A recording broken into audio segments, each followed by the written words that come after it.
In this video, I'm gonna teach you how to use a digital Oyster card. It's a very quick and easy process, so make sure to follow along.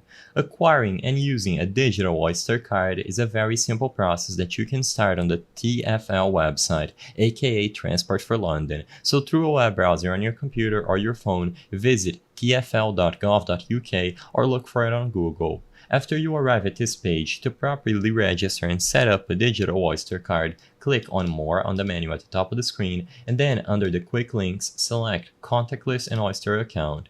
In this page, you can start the process of setting up and registering for a digital Oyster card like I mentioned. So you can browse through all of these options if you wish to acquire more information regarding the card, but all that you have to do is click this option instead, create a contactless and Oyster account. I'm not going to do that in this video because it contains some personal information, but this is all you have to do. You will be able to input your email address, set up a password, and answer other contact information. And after you are done registering to use the contactless and Oyster account setup, all that you have to do is sign in, and the next step is to download their mobile app.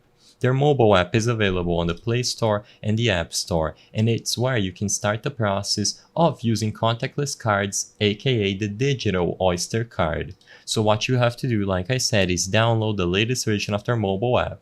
Inside of the app, the first thing that you should see is the option to sign in using your email and password.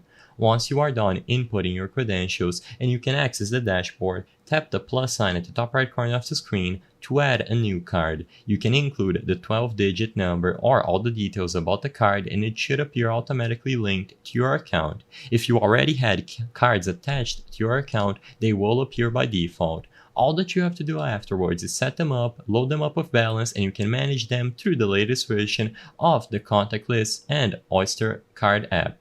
I hope I was able to help you on how to use digital Oyster card. If this video helped you, please be sure to leave a like and subscribe for more quick and easy tips. Thank you for watching.